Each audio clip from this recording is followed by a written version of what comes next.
Excellent! What's up guys, and welcome back to Paul's Hardware. Today I'm doing another unboxing for another component that's going in my personal system rebuild, because apparently I'm sadistic and I like to put these things off as long as I possibly can. But to that end, let's take a closer look at this G.SKILL Ripjaws Z 32GB quad channel memory kit.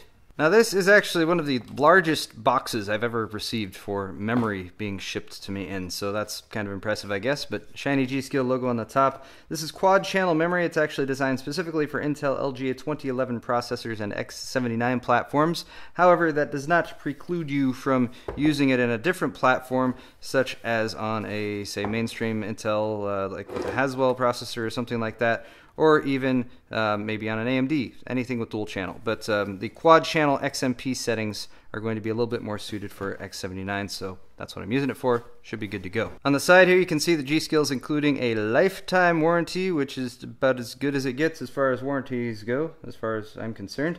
Model number on this one specifically is F3-19200CL10Q-32GBZHD. Which makes no sense. Well, it kind of makes sense, but it's actually a 4x8GB kit, and I went with so much memory because I do video editing. Video editing requires many memories. But on the side here, you can see they put the stickers for all 4 DIMMs that are included. It's 1.65 volts, cast latency 10, and actual timings of 10, 12, 12, 31. Here is an accessory that's included from G.SKILL, which I'm not planning on using, just because I find that my memory runs cool enough most of the time anyway, but this does have a couple fans on it and little clamps, and they actually provide you with 2 of these, so you can put one on either side if you're going with the quad channel setup, because the DIMM slots are on 2 opposite sides of the actual where the processor socket is. You do have kind of a sleeved cable here, Molex plug.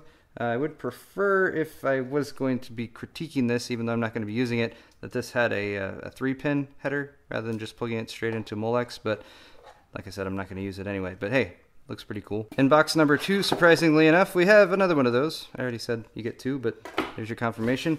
2 of those included, and then the memory itself is underneath these cardboard things, which is kind of upside down, awkward to get to, but I think I can manage. All right, you do have some documentation here on the Turbulence 2 fan that's included.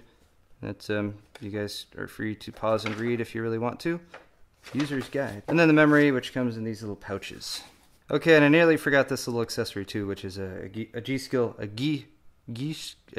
case badge. I sometimes call it G.SKILL, but that's just kind of my pet name for the company. But case badges are cool. And here's the memory itself. I'm only going to show you guys one of these, but trust me, there's 4 of them. See, there's the other 3. They all look exactly the same. Now, the Ripjaws Z series has sort of a lower profile heat spreader. I wouldn't say low profile, because there is some blinginess up on top that provides a bit of additional height, which if you really are worried about clearance, you might want to look at something else as far as what the heat spreaders they give you are.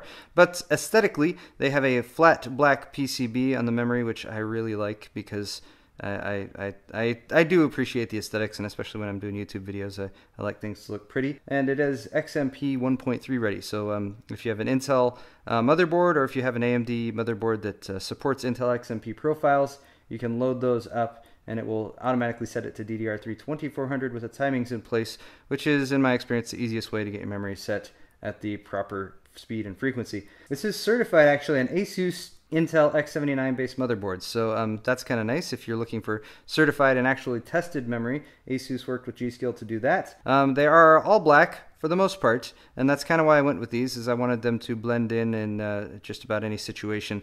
There is a blue Ripjaws Z logo there, and I was actually kind of on the fence about that actual sticker. I don't really know how much it's going to end up bothering me once I get the build together, but let me know in the comments if you guys think that the sticker's okay, or should I pull it off, or should I try to like do something over it to remove the blue, because I don't know how much blue there's going to be in the rest of my system. But apart from that, I suppose that about wraps it up for this video. I will say that I've been using G.SKILL memory in quite a few systems for quite a while now, and they're one of my favorite memory manufacturers because I think they do a really good job with their memory, and I've never ever had a stick of G.SKILL memory die on me. But that's all for this video, guys. If you enjoyed it, go ahead and leave me a like. Don't forget to subscribe, and we'll see you all next time.